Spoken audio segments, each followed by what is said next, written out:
The Science of Being Great by Wallace D. Wattles. Chapter 1. Any Person May Become Great. There is a principle of power in every person. By the intelligent use and direction of this principle, man can develop his own mental faculties. Man has an inherent power by which he may grow in whatsoever direction he pleases, and there does not appear to be any limit to the possibilities of his growth. No man has yet become so great in any faculty but that it is possible for someone else to become greater.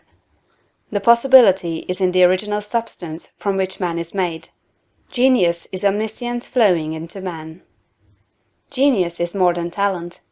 Talent may merely be one faculty developed out of proportion to other faculties, but genius is the union of man and God in the acts of the soul. Great men are always greater than their deeds. They are in connection with a reserve of the power that is without limit.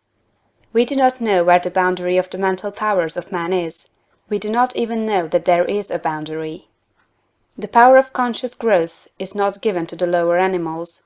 It is man's alone, and may be developed and increased by him. The lower animals can, to a great extent, be trained and developed by man. But man can train and develop himself. He alone has this power, and he has it to an apparently unlimited extent. The purpose of life for man is growth, just as the purpose of life for trees and plants is growth. Trees and plants grow automatically and along fixed lines. Man can grow as he will. Trees and plants can only develop certain possibilities and characteristics. Man can develop any power, which is or has been shown by any person, anywhere. Nothing that is possible in spirit is impossible in flesh and blood. Nothing that man can think is impossible in action. Nothing that man can imagine is impossible of realization. Man is formed for growth, and he is under the necessity of growing.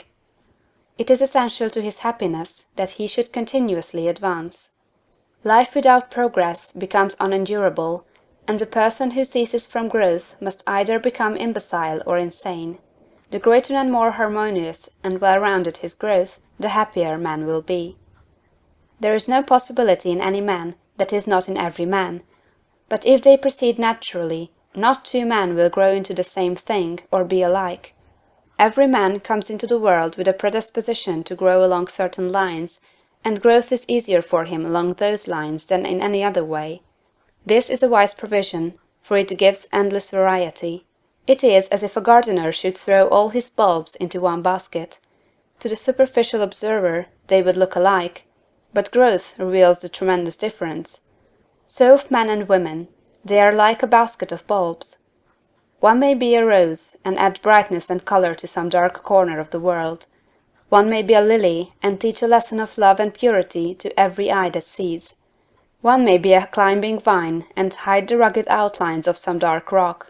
One may be a great oak among whose boughs the birds shall nest and sing, and beneath whose shade the flocks shall rest at noon, but every one will be something worthwhile, something rare, something perfect. There are undreamed of possibilities in the common lives all around us in a large sense. There are no common people. In times of national stress and peril, the cracker-box loafer of the corner store and the village drunkard become heroes and statesmen through the quickening of principle of power within them. There is a genius in every man and woman, waiting to be brought forth. Every village has its great man or woman, someone to whom all go for advice in time of trouble, someone who is instinctively recognized as being great in wisdom and insight.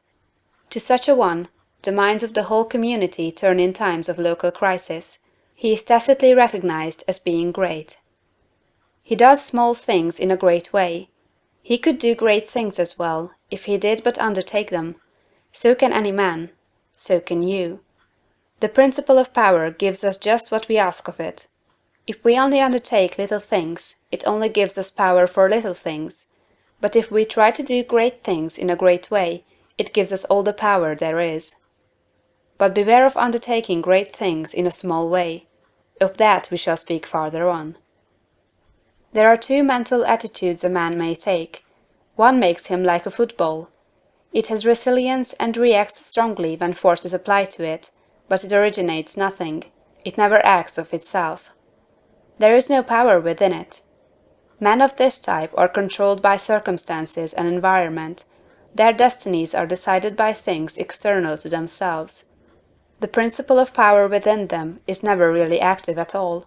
They never speak or act from within. The other attitude makes man like a flowing spring. Power comes out from the center of him. He has within him a well of water springing up into everlasting life. He radiates force, highest felt by his environment. The principle of power in him is in constant action. He is self-active. He hath life in himself. No greater good can come to any man or woman than to become self-active. All the experiences of life are designed by Providence to force men and women into self-activity, to compel them to cease being creatures of circumstances and master their environment. In his lowest stage, man is the child of chance and circumstance and the slave of fear. His acts are all reactions resulting from the impingement upon him of forces in his environment. He acts only as he is acted upon, he originates nothing. But the lowest savage has within him a principle of power sufficient to master all that he fears. And if he learns this and becomes self-active, he becomes as one of the gods.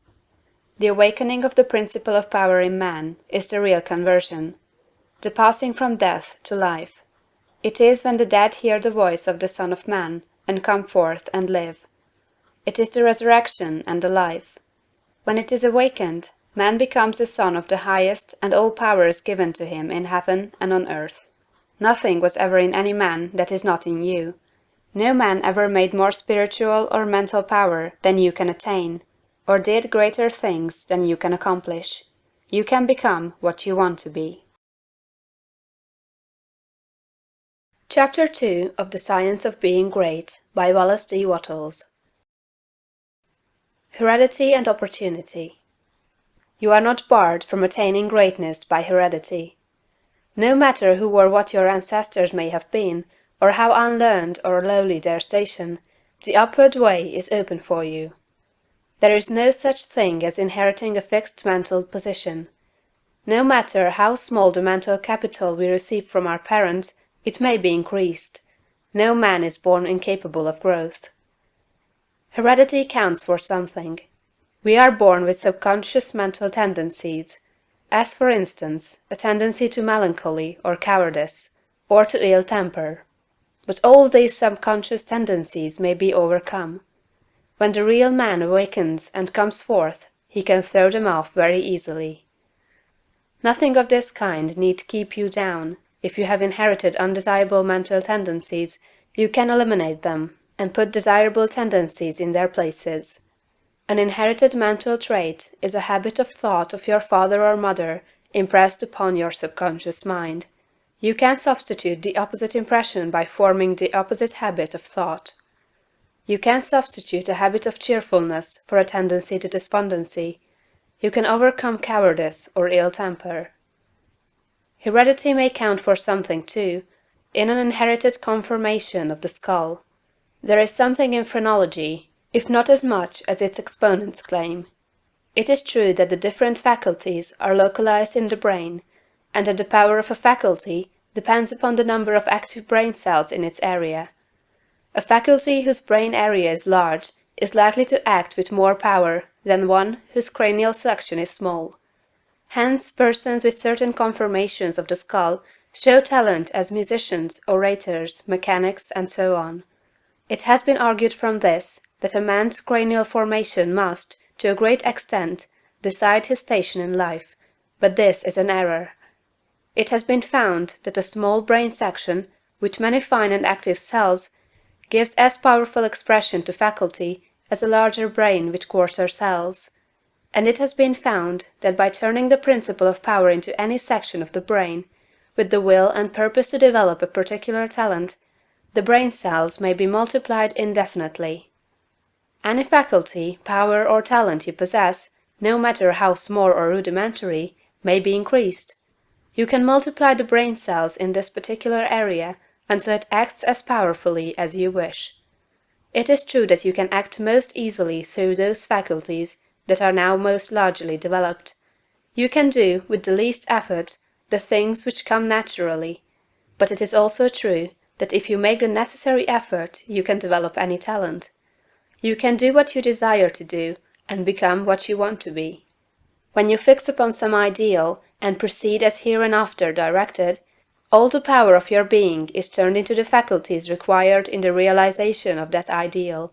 More blood and nerve force go to the corresponding sections of the brain, and the cells are quickened, increased, and multiplied in number.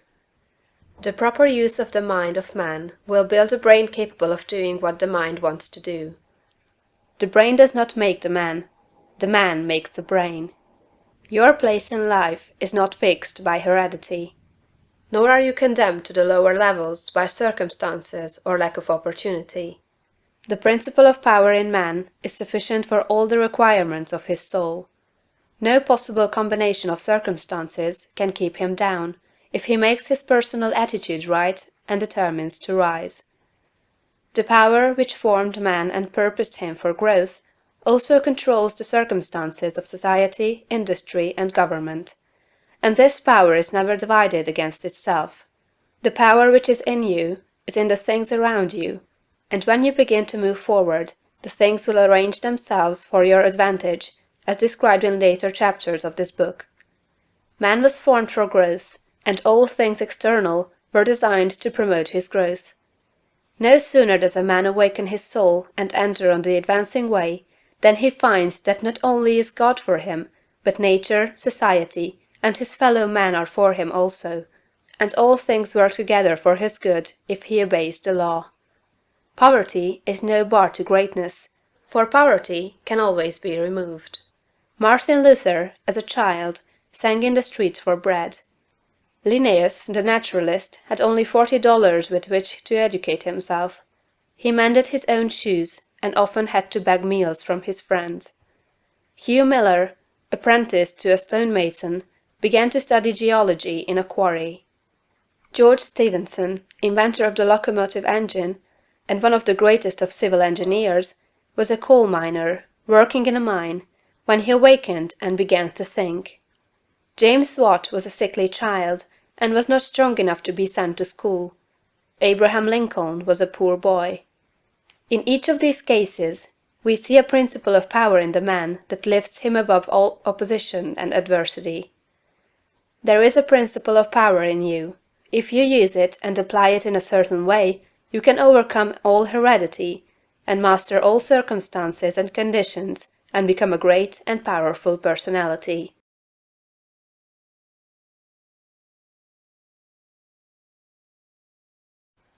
Chapter 3 of The Science of Being Great by Wallace D. Wattles. The Source of Power. Man's brain, body, mind, faculties, and talents are the mere instruments he uses in demonstrating greatness. In themselves, they do not make him great. A man may have a large brain and a good mind, strong faculties and brilliant talents, yet he is not a great man unless he uses all these in a great way. That quality which enables man to use his abilities in a great way makes him great, and to that quality we give the name of wisdom. Wisdom is the essential basis of greatness. Wisdom is the power to perceive the best ends to aim at, and the best means for reaching those ends. It is the power to perceive the right thing to do. The man who is wise enough to know the right thing to do, who is good enough to wish to do only the right thing, and who is able and strong enough to do the right thing, is a truly great man. He will instantly become marked as a personality of power in any community, and man will delight to do him honor. Wisdom is dependent upon knowledge. Where there is complete ignorance, there can be no wisdom, no knowledge of the right thing to do. Man's knowledge is comparatively limited, and so his wisdom must be small, unless he can connect his mind with knowledge greater than his own, and draw from it, by inspiration, the wisdom that his own limitations deny him. This he can do. This is what the really great men and women have done. Man's knowledge is limited and uncertain. Therefore he cannot have wisdom in himself. Only God knows all truth. Therefore only God can have real wisdom, or the right thing to do at all times, and man can receive wisdom from God. I proceed to give an illustration. Abraham Lincoln had limited education, but he had the power to perceive truth. In Lincoln we see preeminently apparent the fact that real wisdom consists in knowing the right thing to do at all times and under all circumstances, in having the will to do the right thing, and in having talent and ability enough to be competent and able to do the right thing. Back in the days of the abolition agitation, and during the compromise period, when all other men were more or less confused as to what was right and as to what ought to be done, Lincoln was never uncertain. He saw through the superficial arguments of the pro-slavery men. He saw also the impracticability and fanaticism of the abolitionists. He saw the right ends to aim at, and he saw the best means to attain those ends. It was because men recognized that he perceived truth and knew the right thing to do that they made him president.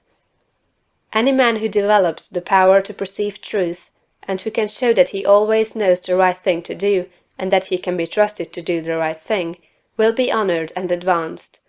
The whole world is looking eagerly for such men.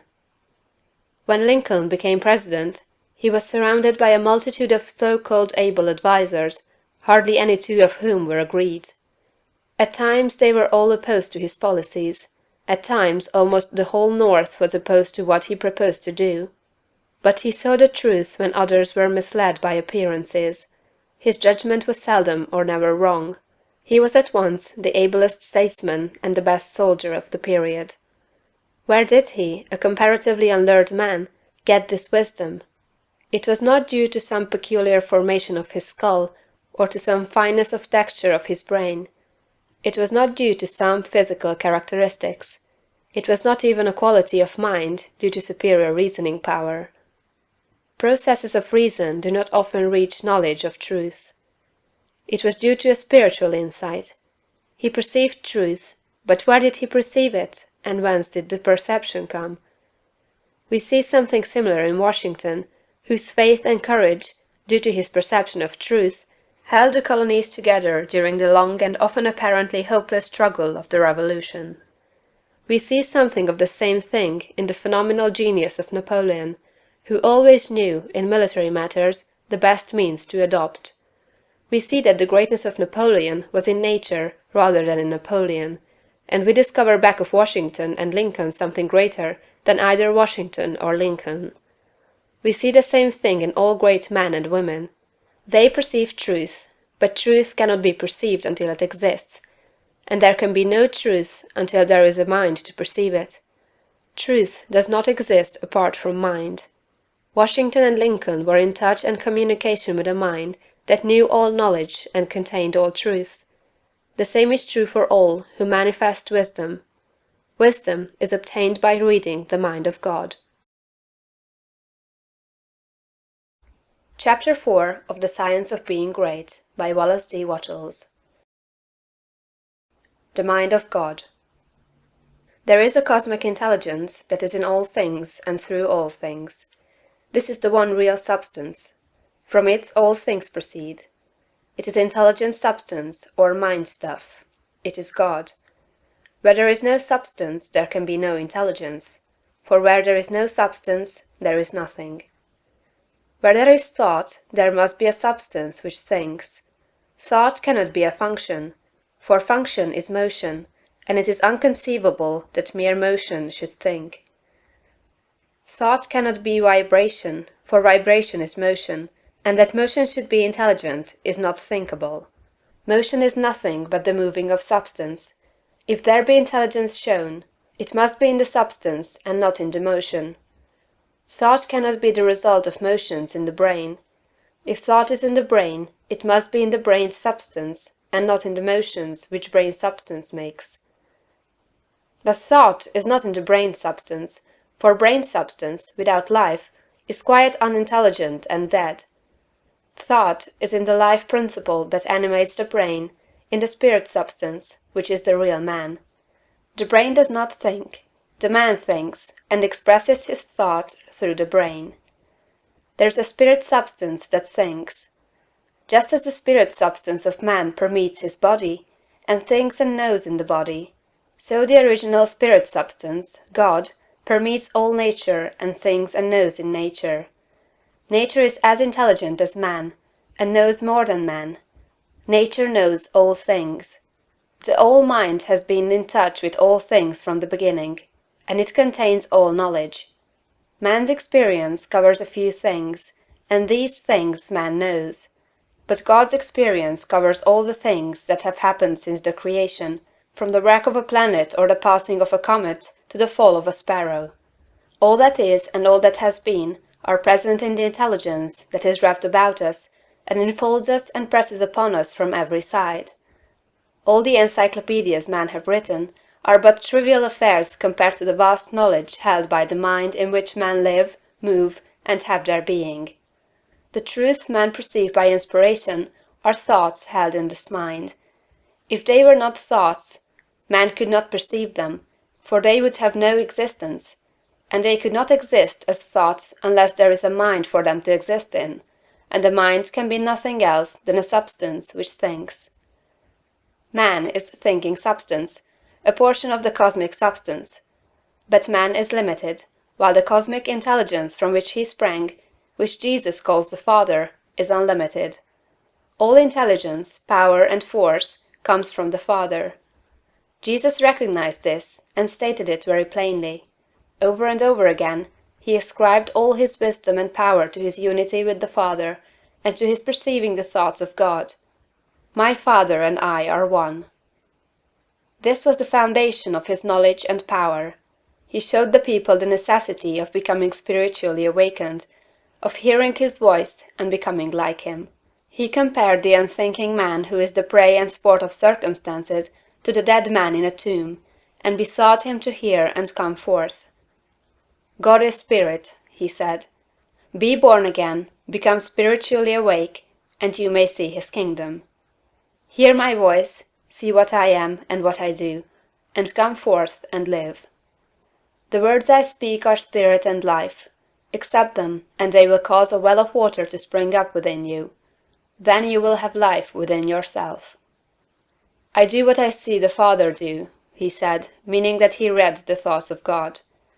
The Father shows all things to the Son. If any man has the will to do the will of God, he shall know truth. My teaching is not my own, but his that sent me.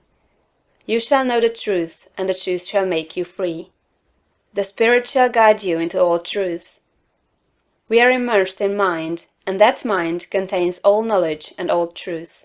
It is seeking to give us this knowledge, for our Father delights to give good gifts to his children. The prophets and seers and great men and women, past and present, were made great by what they received from God, not by what they were taught by man. This limitless reservoir of wisdom and power is open to you. You can draw upon it as you will, according to your needs. You can make yourself what you desire to be. You can do what you wish to do. You can have what you want. To accomplish this, you must learn to become one with the Father, so that you may perceive truth. So that you may have wisdom, and know the right ends to seek and the right means to use to attain those ends, and so that you may secure power and ability to use the means. In closing this chapter, resolve that you will now lay aside all else, and concentrate upon the attainment of conscious unity with God. Oh, when I am safe in my sylvan home, I tread on the pride of Greece and Rome, and when I am stretched beneath the pines, where the evening star so wholly shines, I laugh at the lore and pride of man, at the sophist schools and the learned clan, for what are they in all their high conceit, when man in the bush with God may meet?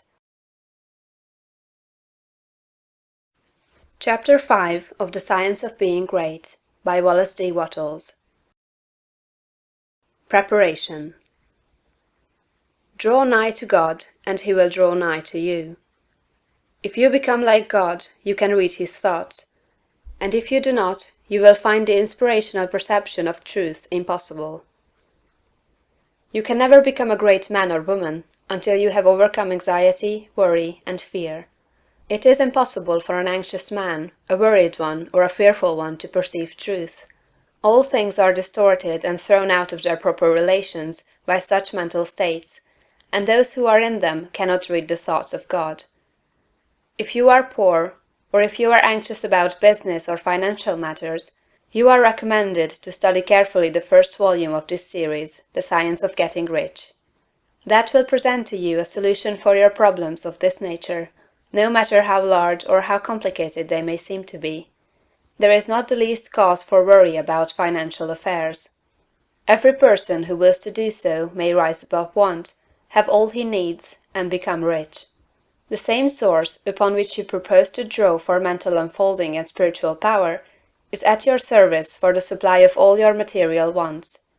Study this truth until it is fixed in your thoughts and until anxiety is banished from your mind. Enter the certain way which leads to material riches. Again, if you are anxious or worried about your health, realize it is possible for you to attain perfect health so that you may have strength sufficient for all that you wish to do and more. That intelligence that stands ready to give you wealth and mental and spiritual power will rejoice to give you health also. Perfect health is yours for the asking, if you will only obey the simple laws of life and live aright. Conquer ill health and cast out fear. But it is not enough to rise above financial and physical anxiety and worry. You must rise above moral evil-doing as well. Sound your inner consciousness now for the motives that actuate you and make sure they are right. You must cast out lust and cease to be ruled by appetite, and you must begin to govern appetite. You must eat only to satisfy hunger, never for gluttonous pleasure, and in all things you must make the flesh obey the spirit. You must lay aside greed. Have no unworthy motive in your desire to become rich and powerful. It is legitimate and right to desire riches, if you want them for the sake of the soul, but not if you desire them for the lusts of the flesh. Cast out pride and vanity. Have no thought of trying to rule over others, or of outdoing them. This is a vital point. There is no temptation so insidious as the selfish desire to rule over others. Nothing so appeals to the average man or woman as to sit in the uppermost places at feasts, to be respectfully saluted in the marketplace, and to be called Rabbi, Master. To exercise some sort of control over others is the secret motive of every selfish person. The struggle for power over others is the battle of the competitive world, and you must rise above that world and its motives and aspirations, and seek only for life. Cast out envy. You can have all that you want, and you need not envy any man what he has. Above all things, see to it that you do not hold malice or enmity toward anyone. To do so cuts you off from the mind whose treasures you seek to make your own. He that loves not his brother loves not God. Lay aside all narrow personal ambition, and determine to seek the highest good and to be swayed by no unworthy selfishness. Go over all the foregoing, and set these moral temptations out of your heart one by one, determined to keep them out. Then resolve that you will not only abandon all evil thought, but that you will forsake all deeds, habits, and courses of action which do not recommend themselves to your noblest ideals. This is supremely important. Make this resolution with all the power of your soul, and you are ready for the next step towards greatness, which is explained in the following chapter. Chapter 6 of The Science of Being Great by Wallace D. Wattles. The Social Point of View. Without faith, it is impossible to please God, and without faith, it is impossible for you to become great. The distinguishing characteristics of all really great men and women is an unwavering faith. We see this in Lincoln during the dark days of the war. We see it in Washington at Valley Forge. We see it in Livingstone, the crippled missionary, threading the mazes of the dark continent, his soul aflame with the determination to let in the light upon the accursed slave trade which his soul abhorred. We see it in Luther and in Francis Willard, in every man and woman who has attained a place on the muster roll of the great ones of the world. Faith, not a faith in oneself or in one's own powers, but faith in principle, in the something great which upholds right, and which may be relied upon to give us the victory in due time. Without this faith, it is not possible for anyone to rise to real greatness. The man who has no faith in principle will always be a small man. Whether you have this faith or not depends upon your point of view. You must learn to see the world as being produced by evolution, as a something that is evolving and becoming, not as a finished work. Millions of years ago, God worked with very low and crude forms of life, low and crude, yet each perfect after its kind. Higher and more complex organisms, animal and vegetable, appeared through the successive ages. The earth passed through stage after stage in its unfolding, each stage perfect in itself, and to be succeeded by a higher one. What I wish you to note is that the so-called lower organisms are as perfect after their kind as the higher ones. That the world in the Eocene period was perfect for that period. It was perfect, but God's work was not finished. This is true of the world today. Physically, socially, and industrially, it is all good, and it is all perfect. It is not complete anywhere or in any part, but so far as the handiwork of God has gone, it is perfect. This must be your point of view, that the world and all it contains is perfect, though not completed. All's right with the world. That is the great fact. There is nothing wrong with anything. There is nothing wrong with anybody. All the facts of life you must contemplate from this standpoint. There is nothing wrong with nature. Nature is a great advancing presence, working beneficently for the happiness of all. All things in nature are good. She has no evil. She is not completed, for creation is still unfinished, but she is going on to give to man even more bountifully than she has given to him in the past. Nature is a partial expression of God, and God is love. She is perfect, but not complete. So it is of human society and government. What though there are trusts and combinations of capital and strikes and lockouts and so on? All these things are part of the forward movement. They are incidental to the evolutionary process of completing society. When it is complete, there will be harmony. But it cannot be completed without them. J.P. Morgan is as necessary to the coming social order as the strange animals of the age of reptiles were to the life of the succeeding period, and just as these animals were perfect after their kind, so Morgan is perfect after his kind. Behold, it is all very good. See government and industry as being perfect now, and as advancing rapidly toward being complete. Then you will understand that there is nothing to fear, no cause for anxiety, nothing to worry about. Never complain of any of these things. They are perfect. This is the very best possible word for the stage of development man has reached. This will sound like rank folly to many, perhaps to most people. What, they will say, are not child labor and the exploitation of men and women in filthy and unsanitary factories evil things? Aren't saloons evil? Do you mean to say that we shall accept all these and call them good? Child labor and similar things are no more evil than the way of living and the habits and practices of the cave-dweller were evil. His ways were those of the savage stage of man's growth, and for that stage they were perfect. Our industrial practices are those of the savage stage of industrial development, and they are also perfect. Nothing better is possible until we cease to be mental savages in industry and business, and become men and women. This can only come about by the rise of the whole race to a higher viewpoint.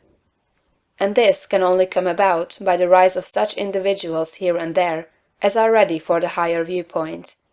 The cure for all this inharmoniousness lies not with the masters or employers, but with the workers themselves. Whenever they reach a higher viewpoint, whenever they shall desire to do so, they can establish complete brotherhood and harmony in industry. They have the numbers and the power. They are getting now what they desire. Whenever they desire more in the way of a higher, purer, more harmonious life, they will receive more. True, they want more now, but they only want more of the things that make for animal enjoyment, and so industry remains in the savage, brutal, animal stage. When the workers begin to rise to the mental plane of living, and ask for more of the things that make for the life of the mind and soul, industry will at once be raised above the plane of savagery and brutality. but it is perfect now upon its plane. Behold! In fact, it is all very good. So it is true of saloons and dens of vice. If the majority of the people desire these things, it is right and necessary that they should have them. When the majority desires a world without such discords, they will create such a world. So long as men and women are on the plane of bestial thought, so long the social order will be in part disorder, and will show bestial manifestations. The people make society what it is, and as the people rise above the bestial thought, society will rise above the beastly in its manifestations.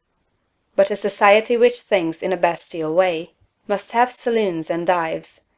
It is perfect after its kind, as the world was in the Eocene period, and very good. All this does not prevent you from working for better things.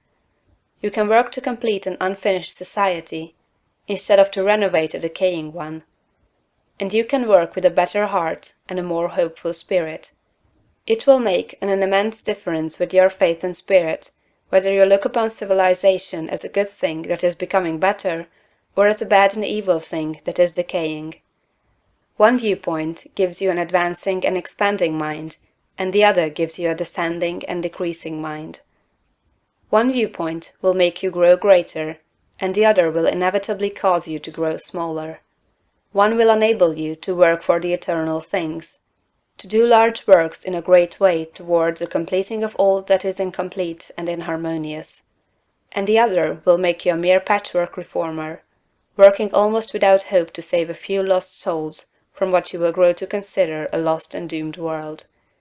So you see it makes a vast difference to you, this matter of the social viewpoint. All's right with the world. Nothing can possibly be wrong but my personal attitude, and I will make that right.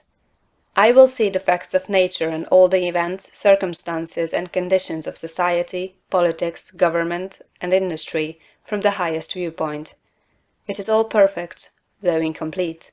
It is all the handiwork of God. Behold, it is all very good. Chapter 7 of the Science of Being Great.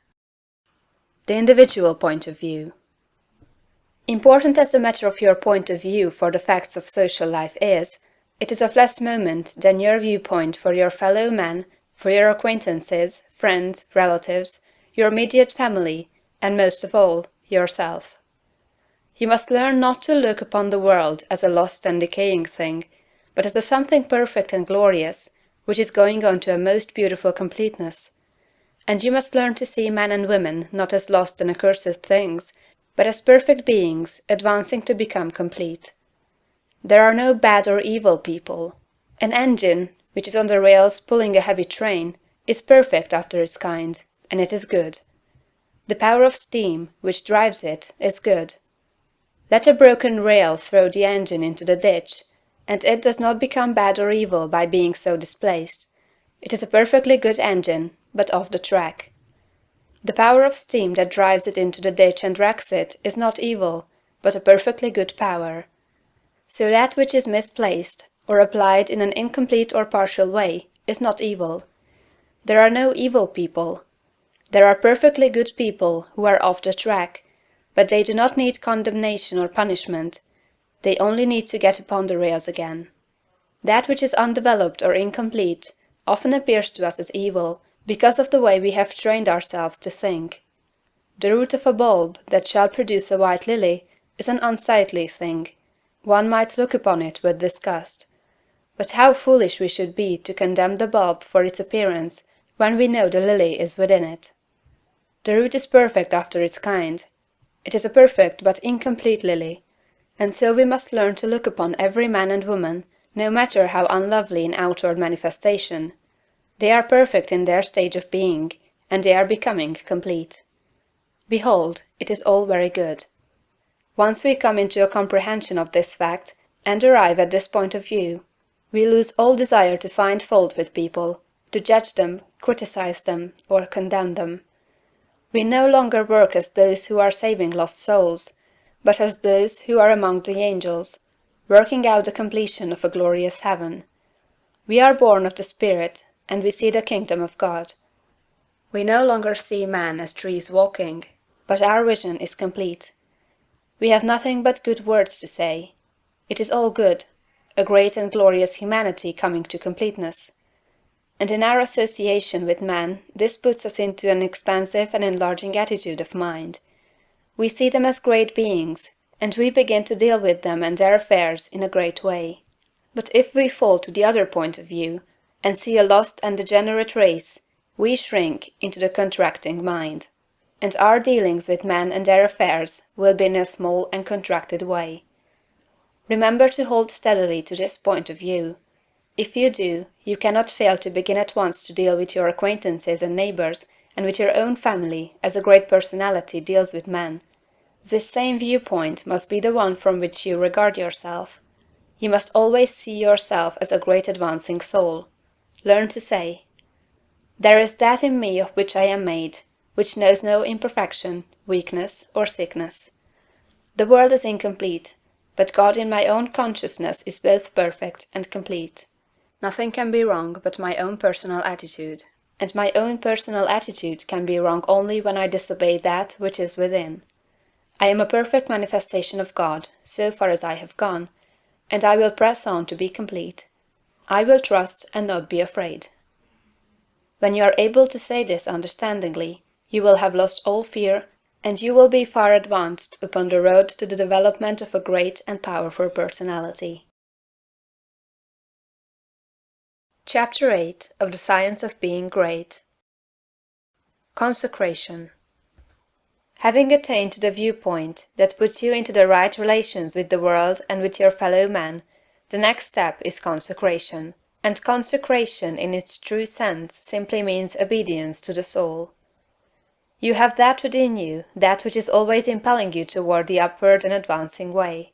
And that impelling something is the divine principle of power. You must obey it without question. No one will deny the statement that if you are to be great, the greatness must be a manifestation of something within. Nor can you question that this something must be the very greatest and highest that is within. It is not the mind, or the intellect, or the reason. You cannot be great if you go no farther back for principle than to your reasoning power. Reason knows neither principle nor morality. Your reason is like a lawyer, in that it will argue for either side. The intellect of a thief will plan robbery and murder as readily as the intellect of a saint will plan a great philanthropy. Intellect helps us to see the best means and manner of doing the right thing, but intellect never shows us the right thing. Intellect and reason serve the selfish man for his selfish ends as readily as they serve the unselfish man for his unselfish ends. Use intellect and reason without regard to principle, and you may become known as a very able person, but you will never become known as a person whose life shows the power of real greatness. There is too much training of the intellect and reasoning powers, and too little training in obedience to the soul. This is the only thing that can be wrong with your personal attitude, when it fails to be one of obedience to the principle of power. By going back to your own center, you can always find the pure idea of right for every relationship. To be great and to have power, it is only necessary to conform your life to the pure idea as you find it in the great within. Every compromise on this point is made at the expense of a loss of power. This you must remember. There are many ideas in your mind that you have outgrown, and which, from force of habit, you still permit to dictate the actions of your life. Cease all this. Abandon everything you have outgrown. There are many ignoble customs, social and other, which you still follow, although you know they tend to dwarf and belittle you, and keep you acting in a small way. Rise above all this. I do not say that you should absolutely disregard conventionalities, or the commonly accepted standards of right and wrong. You cannot do this. But you can deliver your soul from most of the narrow restrictions that bind the majority of your fellow men.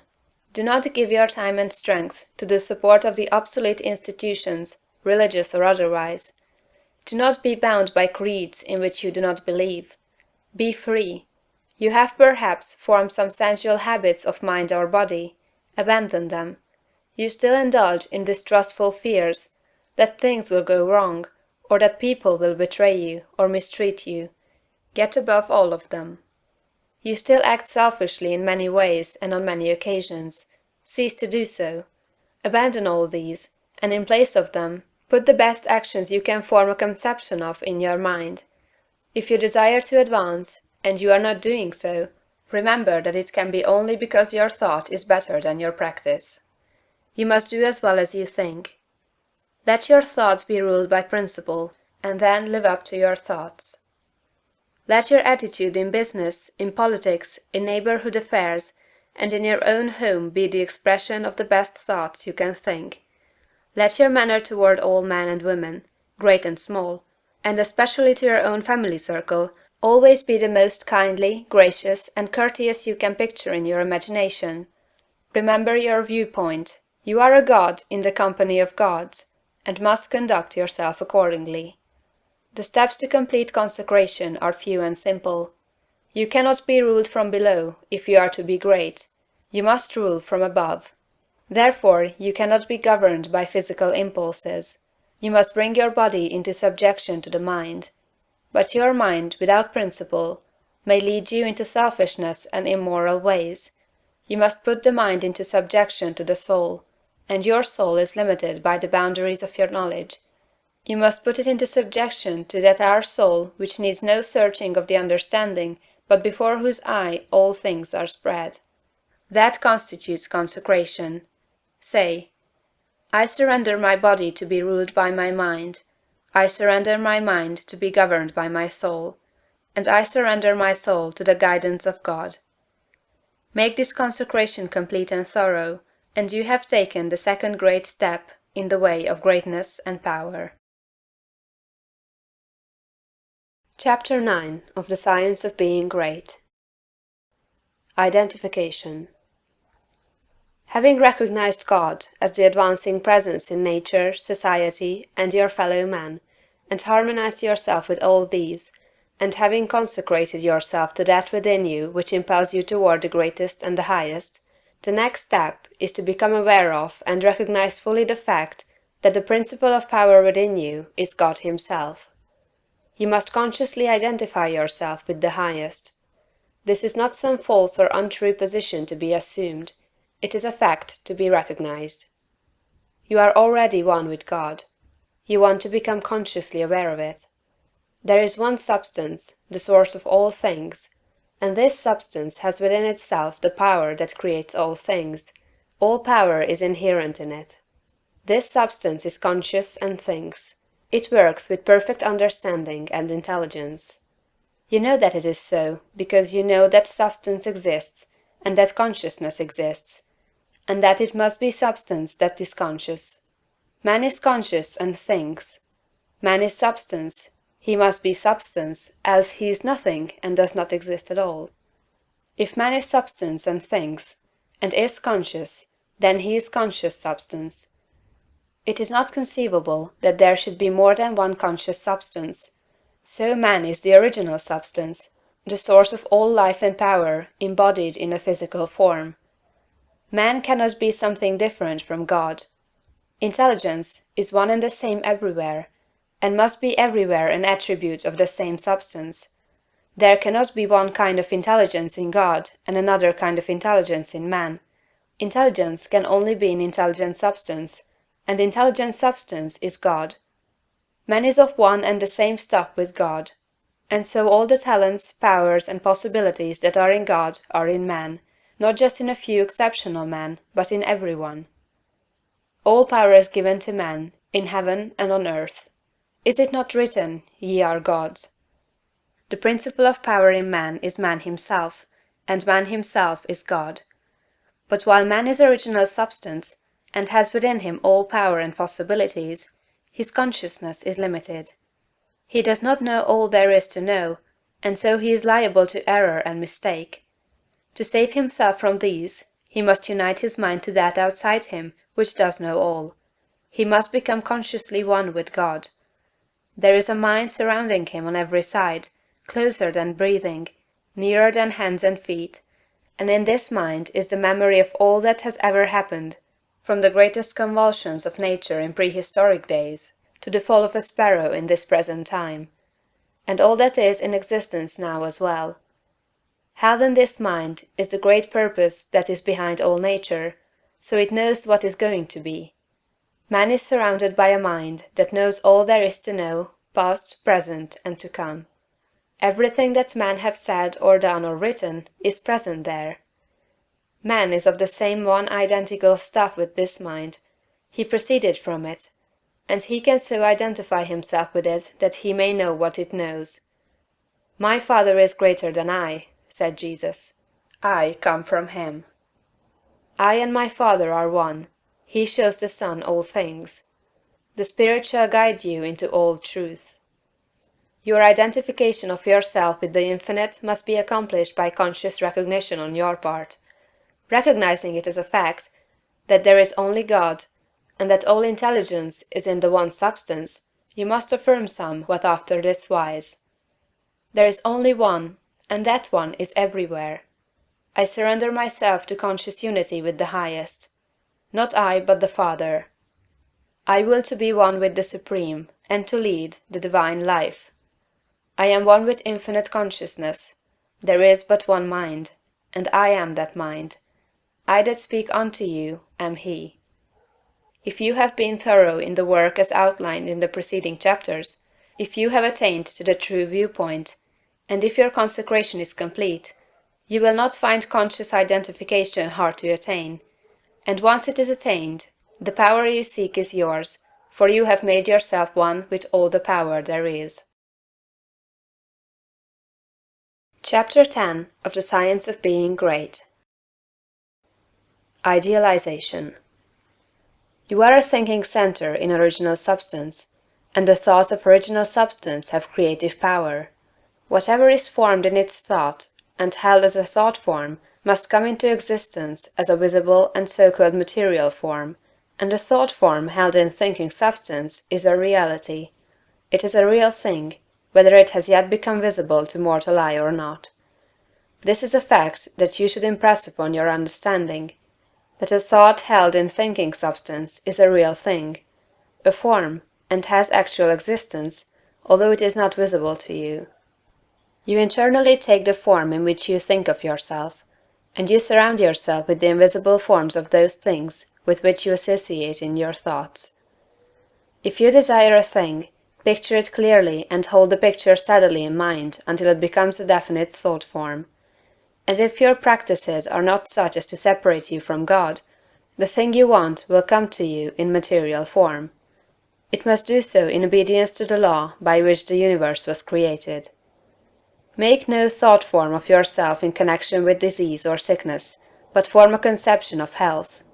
Make a thought form of yourself as strong and hearty and perfectly well. Impress this thought form on creative intelligence, and if your practices are not in violation of the laws by which the physical body is built, your thought form will become manifest in your flesh. This also is certain.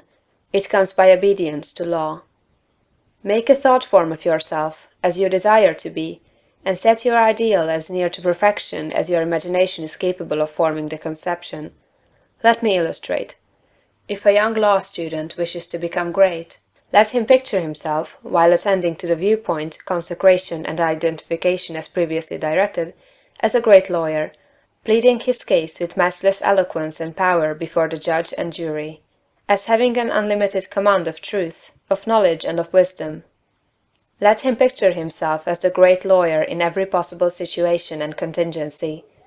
While he is still only the student, in all circumstances let him never forget or fail to be the great lawyer in his thought form of himself. As the thought form grows more definite and habitual in his mind, the creative energies, both within and without, are set at work. He begins to manifest the form from within, and all the essentials without, which go into the picture, begin to be impelled toward him. He makes himself into the image, and God works with him. Nothing can prevent him from becoming what he wishes to be. In the same general way, the musical student pictures himself as performing perfect harmonies, and as delighting vast audiences. The actor forms the highest conception he is capable of in regard to his art, and applies this conception to himself. The farmer and the mechanic do exactly the same thing. Fix upon your ideal of what you wish to make of yourself. Consider well and be sure that you make the right choice. That is, the one that will be the most satisfactory to you in a general way. Do not pay too much attention to the advice and suggestions of those around you. Do not believe that any one can know, better than yourself, what is right for you. Listen to what others have to say, but always form your own conclusions. Do not let other people decide what you are to be. Be what you feel that you want to be. Do not be misled by a false notion of obligation or duty. You can owe no possible obligation or duty to others that should prevent you from making the most of yourself. Be true to yourself, and you cannot then be false to any man. When you have fully decided what thing you want to be, form the highest conception of that thing that you are capable of imagining, and make that conception a thought form. Hold that thought form as a fact, as the real truth about yourself, and believe in it. Close your ears to all adverse suggestions. Never mind if people call you a fool or a dreamer. Dream on. Remember that Bonaparte, the half-starved lieutenant, always saw himself as the general of armies and the master of France, and he became in outward realization what he held himself to be in mind. So likewise will you. Attend carefully to all that has been said in the preceding chapters, and act as directed in the following ones, and you will become what you want to be. Chapter 11 of the Science of Being Great. Realization. If you were to stop with the close of the last chapter, however, you would never become great. You would be indeed a mere dreamer of dreams, a castle builder. Too many do stop there. They do not understand the necessity for present action in realizing the vision and bringing the thought form into manifestation. Two things are necessary. Firstly, the making of the thought form, and secondly, the actual appropriation to yourself of all that goes into and around the thought form. We have discussed the first, now we will proceed to give directions for the second. When you have made your thought form, you are already, in your interior, what you want to be. Next, you must become externally what you want to be. You are already great within, but you are not yet doing the great things without.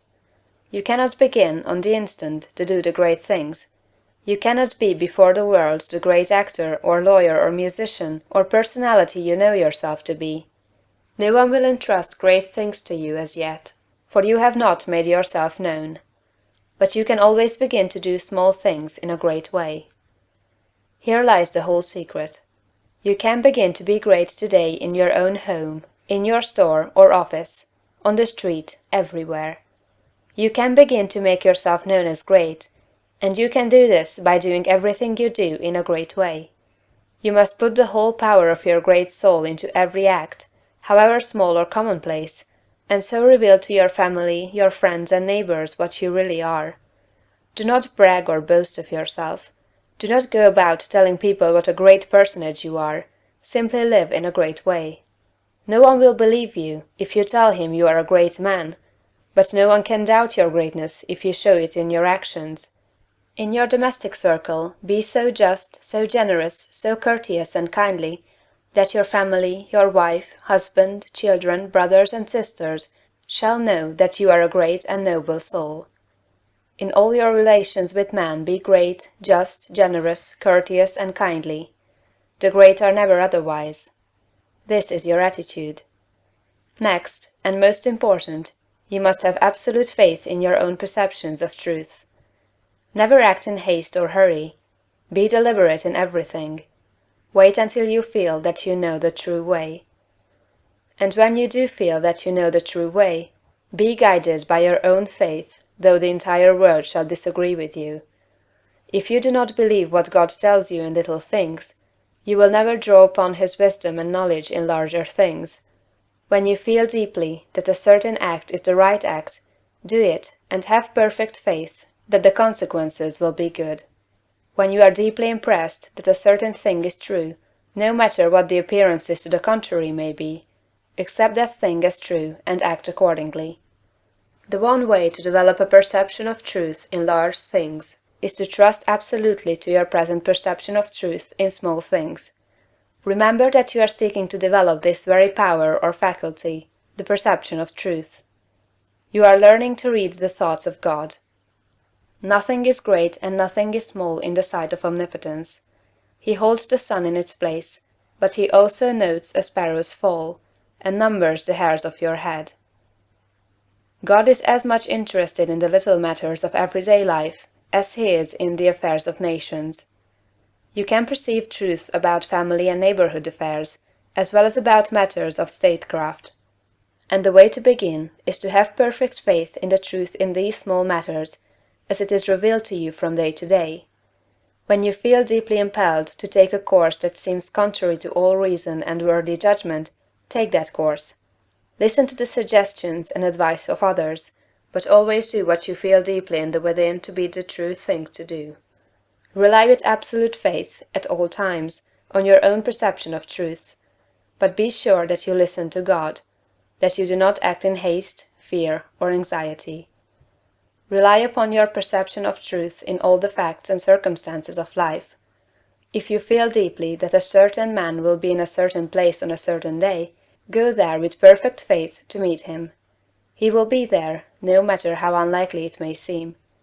If you feel sure that certain people are making certain combinations, or doing certain things, act in the faith that they are doing those things.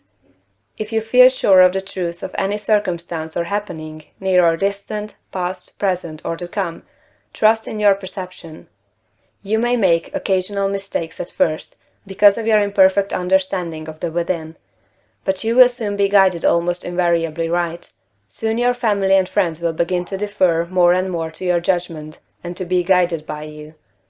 Soon your neighbors and townsmen will be coming to you for counsel and advice. Soon you will be recognized as one who is great in small things, and you will be called upon more and more to take charge of larger things.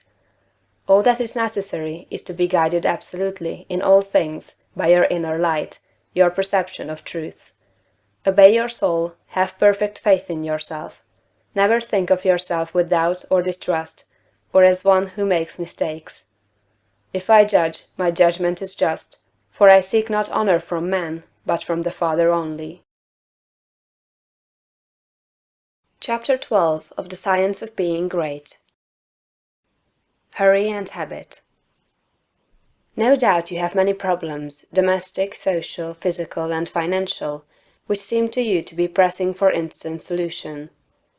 You have debts that must be paid, or other obligations that must be met. You are unhappily or inharmoniously placed, and feel that something must be done at once. Do not get into a hurry and act from superficial impulses. You can trust God for the solution of all your personal riddles. There is no hurry.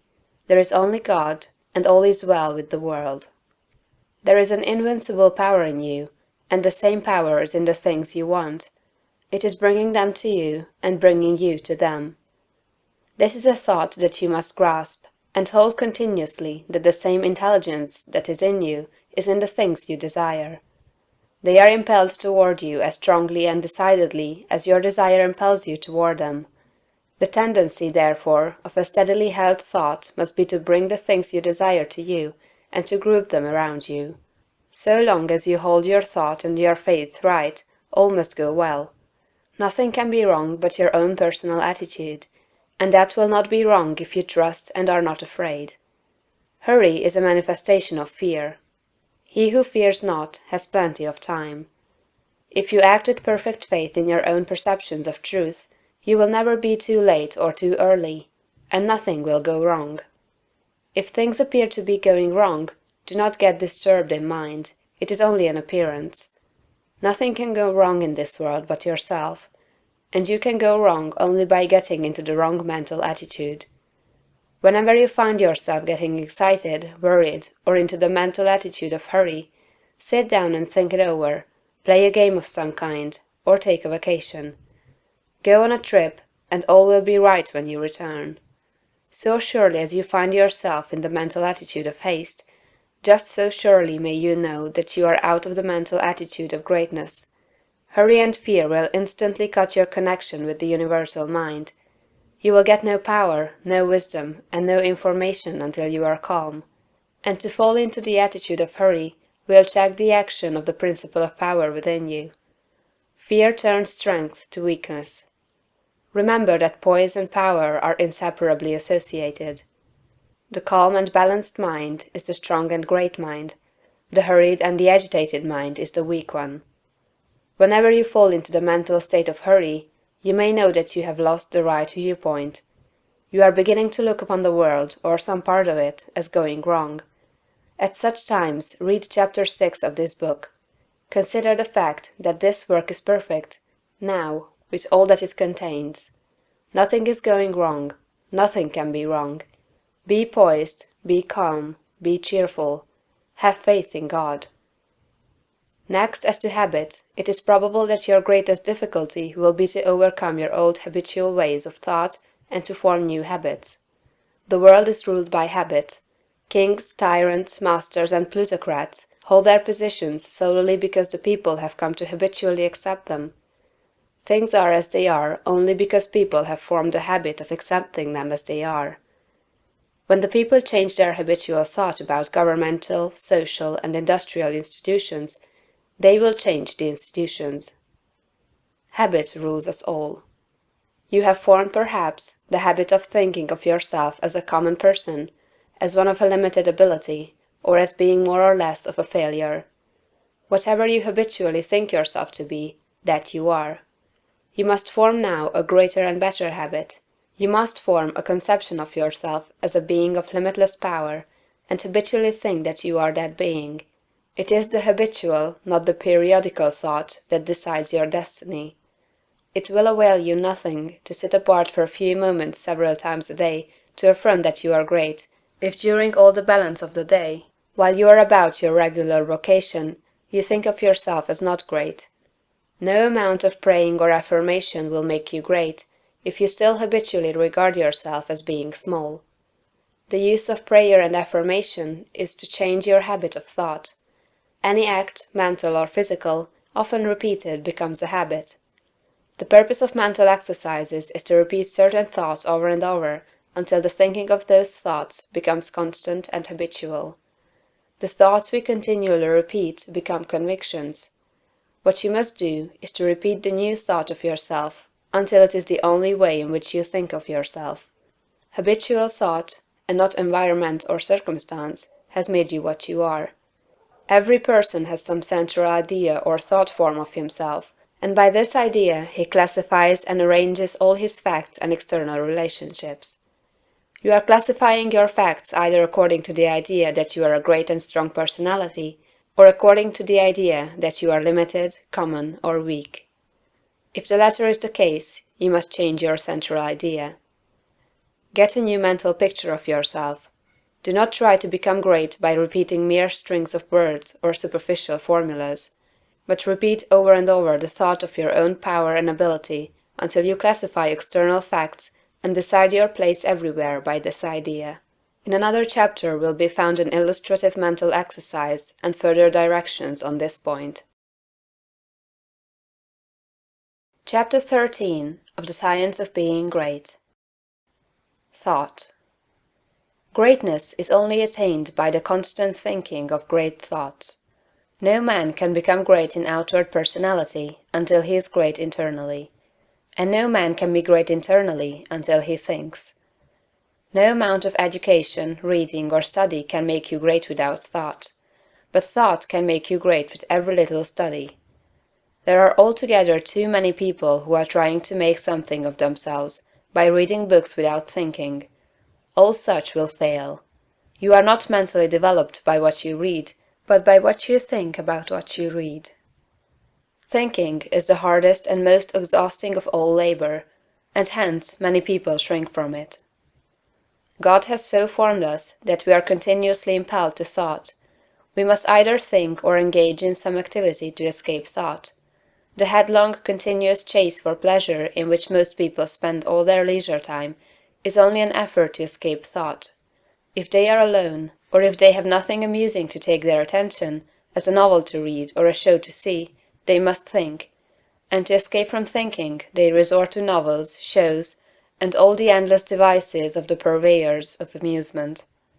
Most people spend the greater part of their leisure time running away from thought, hence they are what they are. We never move forward until we begin to think. Read less and think more. Read about great things and think about great questions and issues. We have at the present time few really great figures in the political life of our country. Our politicians are a petty lot. There is no Lincoln, no Webster, no Clay, no Calhoun, no Jackson. Why? Because our present statesmen deal only with sordid and petty issues, questions of dollars and cents, of expediency and party success, of material prosperity without regard to ethical right. Thinking along these lines does not call forth great souls. The statesmen of Lincoln's time and previous times dealt with questions of eternal truth, of human rights and justice. Men thought upon great themes, they thought great thoughts, and they became great men. Thinking, not mere knowledge or information, makes personality. Thinking is growth. You cannot think without growing. Every thought engenders another thought. Write one idea, and others will follow until you have written a page. You cannot fathom your own mind. It has neither bottom nor boundaries. Your first thought may be crude, but as you go on thinking, you will use more and more of yourself. You will quicken new brain cells into activity, and you will develop new faculties. Heredity, environment, circumstances, all things must give way before you if you practice sustained and continuous thought. But, on the other hand, if you neglect to think for yourself, and only use other people's thought, you will never know what you are capable of, and you will end by being incapable of anything. There can be no real greatness without original thought. All that a man does outwardly is the expression and completion of his inward thinking. No action is possible without thought, and no great action is possible until a great thought has preceded it. Action is the second form of thought, and personality is the materialization of thought. Environment is the result of thought. Things group themselves or arrange themselves around you according to your thought. There is, as Emerson says, some central idea or conception of yourself by which all the facts of your life are arranged and classified. Change this central idea, and you change the arrangement or classification of all the facts and circumstances of your life. You are what you are because you think as you do. You are where you are because you think as you do. You see then the immense importance of thinking about the great essentials set forth in the preceding chapters. You must not accept them in any superficial way. You must think about them until they are a part of your central idea. Go back to the matter of the point of view, and consider, in all its bearings, the tremendous thought that you live in a perfect world among perfect people, and that nothing can possibly be wrong with you but your own personal attitude. Think about all this until you fully realize all that it means to you. Consider that this is God's world, and that it is the best of all possible worlds, that He has brought it thus far toward completion by the processes of organic, social, and industrial evolution, and that it is going on to greater completeness and harmony. Consider that there is one great, perfect, intelligent principle of life and power, causing all the changing phenomena of the cosmos. Think about all this until you see that it is true, and until you comprehend how you should live and act as a citizen of such a perfect whole. Next, think of the wonderful truth that this great intelligence is in you. It is your own intelligence. It is an inner light impelling you toward the right thing and the best thing, the greatest act and the highest happiness. It is a principle of power in you, giving you all the ability and genius there is. It will infallibly guide you to the best, if you will submit to it and walk in the light. Consider what is meant by your consecration of yourself when you say, "I will obey my soul." This is a sentence of tremendous meaning. It must revolutionize the attitude and behavior of the average person. Then think of your identification with this great Supreme, that all its knowledge is yours, and all its wisdom is yours for the asking. You are a god if you think like a god. If you think like a god, you cannot fail to act like a god. Divine thoughts will surely externalize themselves in a divine life. Thoughts of power will end in a life of power. Great thoughts will manifest in a great personality. Think well of all this, and then you are ready to act. Chapter 14 of the Science of Being Great. Action at Home. Do not merely think that you are going to become great. Think that you are great now. Do not think that you will begin to act in a great way at some future time. Begin now. Do not think that you will act in a great way when you reach a different environment. Act in a great way where you are now. Do not think that you will begin to act in a great way when you begin to deal with great things. Begin to deal in a great way with small things. Do not think that you will begin to be great when you get among more intelligent people or among people who understand you better. Begin now to deal in a great way with the people around you. If you are not in an environment where there is scope for your best powers and talents, you can move in due time, but meanwhile you can be great where you are. Lincoln was as great when he was a backwoods lawyer as when he was president. As a backwoods lawyer, he did common things in a great way, and that made him president. Had he waited until he reached Washington to begin to be great, he would have remained unknown. You are not made great by the location in which you happen to be, nor by the things with which you may surround yourself. You are not made great by what you receive from others, and you can never manifest greatness so long as you depend on others. You will manifest greatness only when you begin to stand alone. Dismiss all thought of reliance on externals, whether things, books, or people. As Emerson said, Shakespeare will never be made by the study of Shakespeare. Shakespeare will be made by the thinking of Shakespearean thoughts. Never mind how the people around you, including those of your own household, may treat you. That has nothing at all to do with your being great. That is, it cannot hinder you from being great. People may neglect you, and be unthankful and unkind in their attitude toward you. Does that prevent you from being great in your manner and attitude toward them?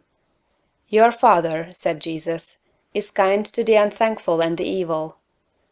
Would God be great if he should go away and sulk because people were unthankful and did not appreciate him? Treat the unthankful and the evil in a great and perfectly kind way, just as God does. Do not talk about your greatness. You are really, in essential nature, no greater than those around you. You may have entered upon a way of living and thinking which they have not yet found, but they are perfect on their own plane of thought and action. You are entitled to no special honor or consideration for your greatness. You are a god, but you are among gods. You will fall into the boastful attitude if you see other people's shortcomings and failures and compare them with your own virtues and successes, and if you fall into the boastful attitude of mind, you will cease to be great and become small. Think of yourself as a perfect being among perfect beings, and meet every person as an equal, not as either superior or an inferior. Give yourself no airs. Great people never do. Ask no honors and seek no recognition. Honors and recognition will come fast enough if you are entitled to them. Begin at home. It is a great person who can always be poised, assured, calm, and perfectly kind and considerate at home. If your manner and attitude in your own family are always the best you can think of, you will soon become the one on whom all the others will rely. You will be a tower of strength, and a support in time of trouble. You will be loved and appreciated. At the same time, do not make the mistake of throwing yourself away in the service of others. The great person respects himself. He serves and helps, but he is never slavishly servile. You cannot help your family by being a slave to them, or by doing for them those things that by right they should do for themselves. You do a person an injury when you wait on him too much. The selfish and exacting are a great deal better off if their exactions are denied. The ideal world is not one where there are a lot of people being waited on by other people. It is a world where everybody waits on himself. Meet all demands, selfish and otherwise, with perfect kindness and consideration. But do not allow yourself to be made a slave to the whims, caprices, exactions, or slavish desires of any member of your family. To do so is not great, and it works an injury to the other party. Do not become uneasy over the failures or mistakes of any member of your family, and feel that you must interfere. Do not be disturbed if others seem to be going wrong, and feel that you must step in and set them right. Remember that every person is perfect on his own plane. You cannot improve on the work of God. Do not meddle with the personal habits and practices of others, though they are your nearest and dearest. These things are none of your business.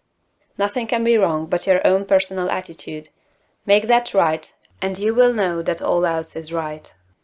You are a truly great soul when you can live with those who do things that you do not do, and yet refrain from either criticism or interference. Do the things that are right for you to do, and believe that every member of your family is doing the things that are right for him. Nothing is wrong with anybody or anything. Behold, it is all very good. Do not be enslaved by anyone else, but be just as careful that you do not enslave anyone else to your own notions of what is right. Think, and think deeply and continuously. Be perfect in your kindness and consideration. Let your attitude be that of a god among gods, and not that of a god among inferior beings. This is the way to be great in your own home.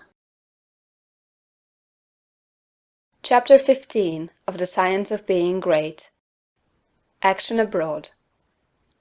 The rules that apply to your action at home must apply to your action everywhere.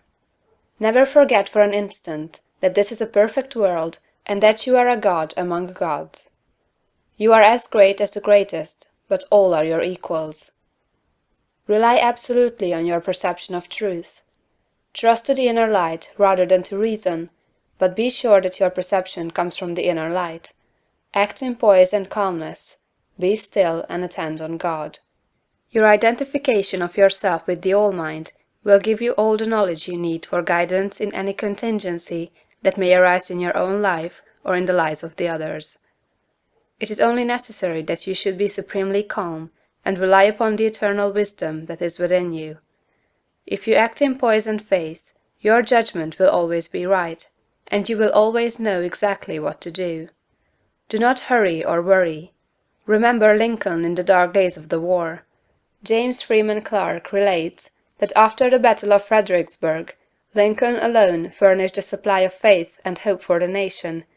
Hundreds of leading men from all parts of the country went sadly into his room and came out cheerful and hopeful. They had stood face to face with the Highest, and had seen God in this lank, ungainly, patient man, although they knew it not. Have perfect faith in yourself and in your own ability to cope with any combination of circumstances that may arise. Do not be disturbed if you are alone. If you need friends, they will be brought to you at the right time. Do not be disturbed if you feel that you are ignorant. The information that you need will be furnished you when it is time for you to have it. That which is in you impelling you forward is in the things and people you need, impelling them toward you. If there is a particular man you need to know, he will be introduced to you. If there is a particular book you need to read, it will be placed in your hands at the right time. All the knowledge you need is coming to you from both external and internal sources. Your information and your talents will always be equal to the requirements of the occasion. Remember that Jesus told his disciples not to worry as to what they should say when brought before the judges. He knew that the power in them would be sufficient for the needs of the hour. As soon as you awaken and begin to use your faculties in a great way, you will apply power to the development of your brain. New cells will be created, and dormant cells quickened into activity, and your brain will be qualified as a perfect instrument for your mind. Do not try to do great things until you are ready to go about them in a great way. If you undertake to deal with great matters in a small way, that is, from a low viewpoint, or with incomplete consecration and wavering faith and courage, you will fail. Do not be in a hurry to get to the great things. Doing great things will not make you great, but becoming great will certainly lead you to the doing of great things. Begin to be great where you are, and in the things you do every day. Do not be in haste to be found out or recognized as a great personality. Do not be disappointed if men do not nominate you for office within a month after you begin to practice what you read in this book. Great people never seek for recognition or applause. They are not great because they want to be paid for being so. Greatness is reward enough for itself. The joy of being something and of knowing that you are advancing is the greatest of all joys possible to man. If you begin in your own family, as described in the preceding chapter, and then assume the same mental attitude with your neighbors, friends, and those you meet in business, you will soon find that people are beginning to depend on you. Your advice will be sought, and a constantly increasing number of people will look to you for strength and inspiration, and rely upon your judgment. Here, as in the home, you must avoid meddling with other people's affairs. Help all who come to you, but do not go about officiously endeavoring to set other people right. Mind your own business. It is no part of your mission in life to correct people's morals, habits, or practices. Lead a great life, doing all things with a great spirit and in a great way. Give to him that asks of you as freely as you have received, but do not force your help or your opinions upon any man. If your neighbor wishes to smoke or drink, it is his business. It is none of yours until he consults you about it. If you lead a great life and do no preaching, you will save 1,000 times as many souls as one who leads a small life and preaches continuously. If you hold the right viewpoint of the world, others will find it out, and be impressed by it through your daily conversation and practice. Do not try to convert others to your point of view, except by holding it and living accordingly. If your consecration is perfect, you do not need to tell anyone. It will speedily become apparent to all that you are guided by a higher principle than the average man or woman. If your identification with God is complete, you do not need to explain the fact to others. It will become self-evident. To become known as a great personality, you have nothing to do but to live. Do not imagine that you must go charging about the world like Don Quixote, tilting at windmills, and overturning things in general, in order to demonstrate that you are somebody. Do not go hunting for big things to do. Live a great life where you are, and in the daily work you have to do, and greater works will surely find you out. Big things will come to you, asking to be done. Be so impressed with the value of a man that you treat even a beggar or the tramp with the most distinguished consideration. All is God. Every man and woman is perfect. Let your manner be that of a god addressing other gods. Do not save all your consideration for the poor. The millionaire is as good as the tramp. This is a perfectly good world, and there is not a person or thing in it but is exactly right. Be sure that you keep this in mind in dealing with things and men. Form your mental vision of yourself with care. Make the thought form of yourself as you wish to be, and hold this with the faith that it is being realized, and with the purpose to realize it completely. Do every common act as a god should do it. Speak every word as a god should speak it.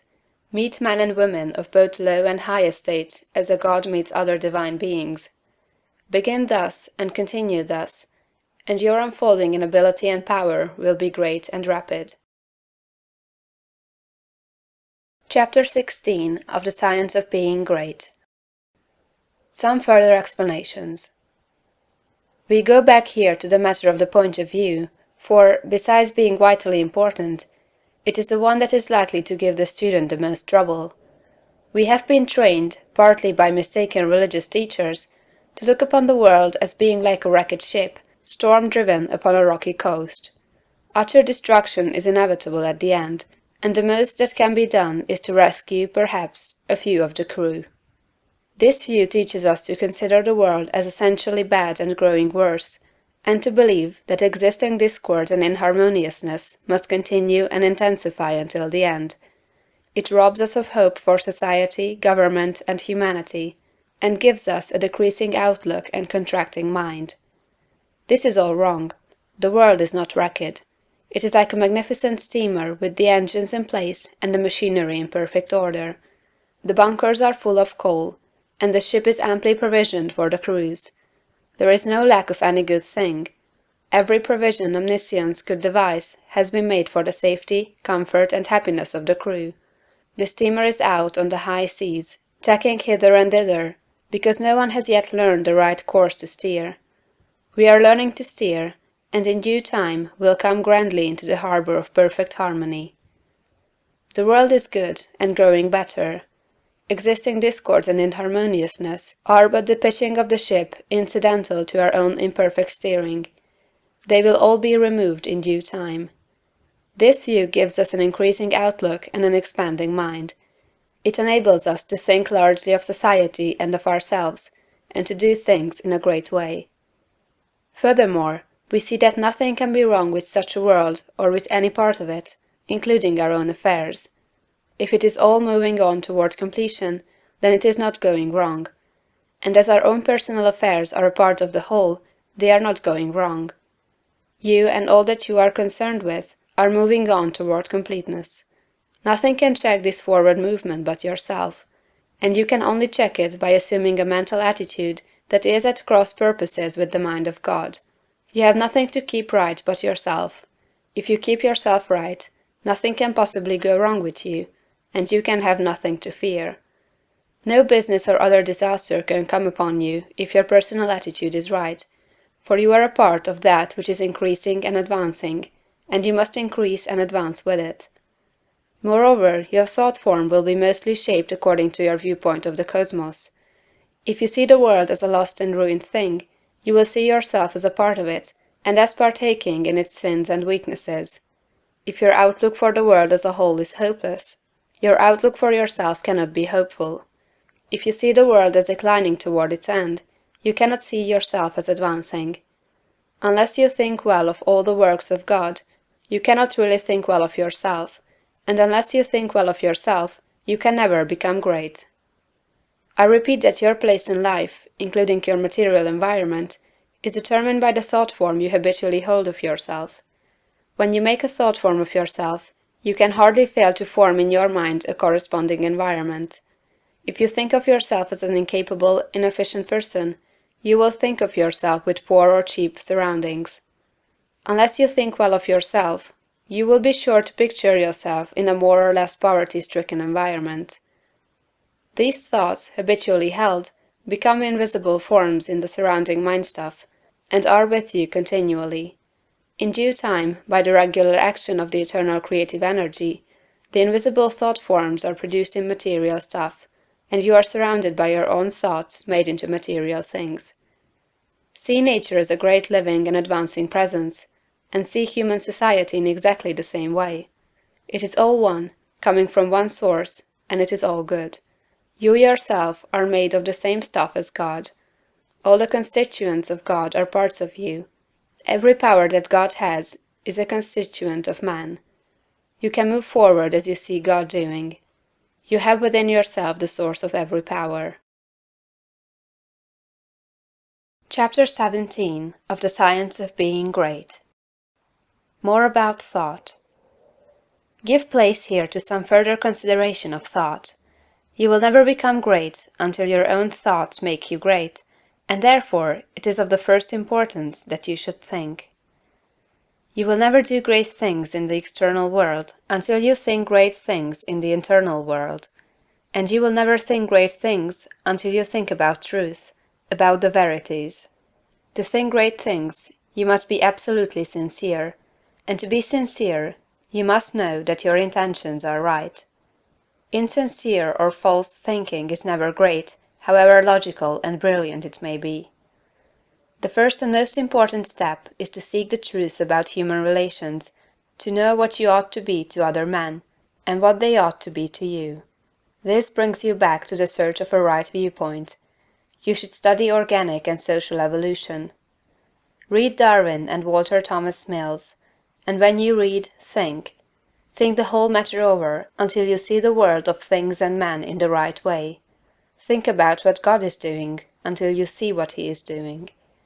Your next step is to think yourself into the right personal attitude. Your viewpoint tells you what the right attitude is, and obedience to the soul puts you into it. It is only by making a complete consecration of yourself to the highest that is within you that you can attain to sincere thinking. So long as you know you are selfish in your aims, or dishonest or crooked in any way in your intentions or practices, your thinking will be false, and your thoughts will have no power. Think about the way you are doing things, about all your intentions, purposes, and practices, until you know that they are right. The fact of his own complete unity with God is one that no person can grasp without deep and sustained thinking. Anyone can accept the proposition in a superficial way, but to feel and realize a vital comprehension of it is another matter. It is easy to think of going outside of yourself to meet God, but it is not easy to think of going inside yourself to meet God. But God is there, and in the Holy of Holies of your own soul you may meet Him face to face. It is a tremendous thing. This fact that all you need is already within you, that you do not have to consider how to get the power to do what you want to do, or to make yourself what you want to be. You only have to consider how to use the power you have in the right way. And there is nothing to do but to begin. Use your perception of truth. You can see some truth today. Live fully up to that, and you will see more truth tomorrow.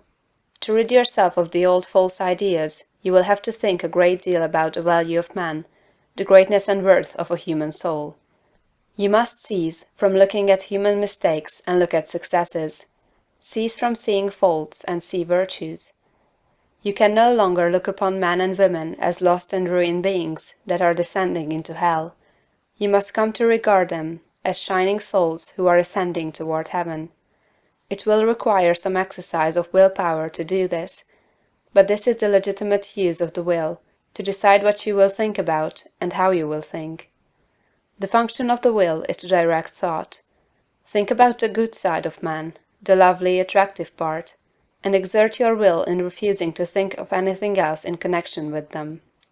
I know of no one who has attained to so much on this one point as Eugene V. Debs, twice the Socialist candidate for President of the United States. Mr. Debs reverences humanity. No appeal for help is ever made to him in vain. No one receives from him an unkind or censorious word. You cannot come into his presence without being made sensible of his deep and kindly personal interest in you.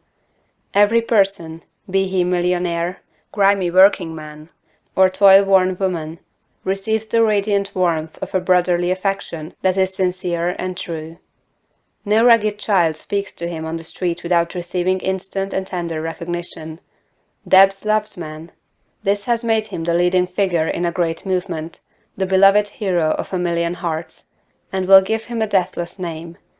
It is a great thing to love man so, and it is only achieved by thought. No thing can make you great but thought. Quote, "You may divide thinkers into those who think for themselves and those who think through others. The latter are the rule, and the former the exception. The first are original thinkers in a double sense, and egoists in the noblest meaning of the word." Schopenhauer. Quote, "The key to every man is his thought. Sturdy and defiant though he look, he has a helm which he obeys, which is the idea after which all his facts are classified. He can only be reformed by showing him a new idea which commands his own." Emerson. Quote, "All truly wise thoughts have been thought already thousands of times, but to make them really ours, we must think them over again honestly, till they take root in our personal expression." Goethe. Quote, "All that a man is outwardly is but the expression and completion of his inward thought. To work effectively, he must think clearly. To act nobly, he must think nobly." Channing. Quote, "Great men are they who see that spirituality is stronger than any material force, that thoughts rule the world." Emerson. Quote, "Some people study all their lives, and at their death they have learned everything except to think." Domergue. Quote, "It is the habitual thought that frames itself into our life. It affects us even more than our intimate social relations do. Our confidential friends have not so much to do in shaping our lives as the thoughts have which we harbor." J.W. Thiel. Quote, "When God lets loose a great thinker on this planet, then all things are at risk. There is not a piece of science but its flank may be turned tomorrow, nor any literary reputation, or the so-called eternal names of fame that may not be refused and condemned." Emerson. Think, think, think. Chapter 18 of the Science of Being Great. Jesus' Idea of Greatness. In the 23rd chapter of Matthew, Jesus makes a very plain distinction between true and false greatness, and also points out the one great danger to all who wish to become great, the most insidious of temptations, which all must avoid and fight unceasingly who desire to really climb in the world. Speaking to the multitude and to his disciples, he bids them beware of adopting the principle of the Pharisees.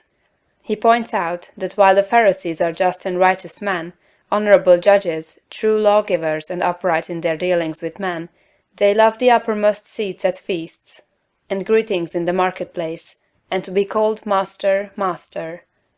And in comparison with this principle, he says, "He that will be great among you, let him serve." The average person's idea of a great man, rather than of one who serves, is of one who succeeds in getting himself served. He gets himself in a position to command men, to exercise power over them, making them obey his will. The exercise of dominion over other people, to most persons, is a great thing. Nothing seems to be sweeter to the selfish soul than this. You will always find every selfish and undeveloped person trying to domineer over others, to exercise control over other men. Savage men were no sooner placed upon the earth than they began to enslave one another. For ages, the struggle in war, diplomacy, politics, and government has been aimed at the securing of control over other men. Kings and princes have drenched the soil of the earth in blood and tears in the effort to extend their dominions and their power to rule more people. The struggle of the business world today is the same as the one on the battlefields of Europe a century ago, so far as the ruling principle is concerned. Robert O. Ingersoll could not understand why men like Rockefeller and Carnegie seek for more money and make themselves slaves to the business struggle when they already have more than they can possibly use. He thought it a kind of madness and illustrated it as follows. Suppose a man had 50,000 pairs of pants, 75,000 vests, 100,000 coats, and 150,000 neckties. What would you think of him if he arose in the morning before light and worked until it was dark every day, rain or shine, in all kinds of weather, merely to get another necktie? But it is not a good simile. The possession of neckties gives a man no power over other men, while the possession of dollars does. Rockefeller, Carnegie, and other kind are not after dollars, but power. It is the principle of the Pharisee. It is the struggle for the high place. It develops able men, cunning men, resourceful men, but not great men. I want you to contrast these two ideas of greatness sharply in your mind. He that will be great among you, let him serve. Let me stand before the average American audience and ask the name of the greatest American, and the majority will think of Abraham Lincoln. And is this not because in Lincoln, above all the other men who has served us in public life, we recognize the spirit of service? Not servility, but service. Lincoln was a great man because he knew how to be a great servant. Napoleon, able, cold, selfish, seeking the high places, was a brilliant man. Lincoln was great. Napoleon was not. The very moment you begin to advance and are recognized as one who is doing things in a great way, you will find yourself in danger. The temptation to patronize, advise, or take upon yourself the direction of other people's affairs is sometimes almost irresistible. Avoid, however, the opposite danger of falling into servility, or of completely throwing yourself away in the service of others. To do this has been the ideal of a great many people. The completely self-sacrificing life has been thought to be the Christ-like life, because, as I think, of a complete misconception of the character and teachings of Jesus. I have explained this misconception in a little book that I hope you may all sometime read, A New Christ. Thousands of people imitating Jesus, as they suppose, have belittled themselves and given up all else to go about doing good, practicing an altruism that is really as morbid and as far from great as the rankest selfishness. The finer instincts, which respond to the cry of trouble or distress, are not by any means all of you. They are not necessarily the best part of you. There are other things you must do besides helping the unfortunate, although it is true that a large part of the life and activities of every great person must be given to helping other people. As you begin to advance, they will come to you. Do not turn them away, but do not make the fatal error of supposing that a life of complete self-abnegation is the way of greatness. To make another point here, let me refer to the fact that Swedenborg's classification of fundamental motives is exactly the same as that of Jesus. He divides all men into two groups: those who live in pure love, and those who live in what he calls the love of ruling for the love of self. It will be seen that this is exactly the same as the lust for place and power of the Pharisees. Swedenborg saw this selfish love of power as the cause of all sin. It was the only evil desire of the human heart, from which all other evil desires sprang. Over against this he places pure love. He does not say love of God or love of man, but merely love. Nearly all religionists make more of love and service to God than they do of love and service to man. But it is a fact that love to God is not sufficient to save a man from the lust for power, for some of the most ardent lovers of the Deity have been the worst of tyrants. Lovers of God are often tyrants, and lovers of man are often meddlesome and officious. Chapter 19 of the Science of Being Great. A View of Evolution. But how shall we avoid throwing ourselves into altruistic work if we are surrounded by poverty, ignorance, suffering, and every appearance of misery, as very many people are? Those who live where the withered hand of want is thrust upon them from every side appealingly for aid must find it hard to refrain from continuous giving. Again, there are social and other irregularities, injustices done to the weak, which fire generous souls with an almost irresistible desire to set things right. We want to start a crusade. We feel that the wrongs will never be righted until we give ourselves wholly to the task. In all this we must fall back upon the point of view. We must remember that this is not a bad world, but a good world in the process of becoming. Beyond all doubt, there was a time when there was no life upon this earth. The testimony of geology to the fact that the globe was once a bowl of burning gas and molten rock, clothed about with boiling vapors, is indisputable. And we do not know how life could have existed under such conditions. That seems impossible. Geology tells us that later on a crust formed, the globe cooled and hardened, the vapors condensed and became mist or fell in rain. The cooled surface crumbled into soil, moisture accumulated, ponds and seas were gathered together, and at last somewhere in the water or on the land appeared something that was alive.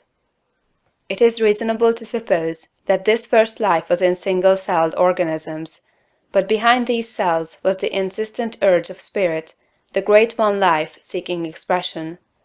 And soon organisms, having too much life to express themselves with one cell, had two cells and then many, and still more life was poured into them. Multiple-celled organisms were formed, plants, trees, vertebrates, and mammals, many of them with strange shapes, but all were perfect after their kind, as everything is that God makes. No doubt there were crude and almost monstrous forms of both animal and plant life, but everything filled its purpose on its day, and it was all very good.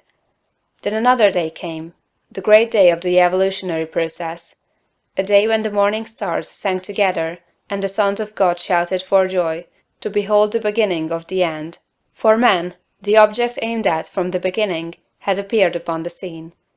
An ape-like being, little different from the beasts around him in appearance, but infinitely different capacity for growth and thought. Art and beauty, architecture and song, poetry and music, all these were unrealized possibilities in that ape-man's soul, and for his time and kind he was very good. It is God that works in you to will and to do of his good pleasure, says St. Paul.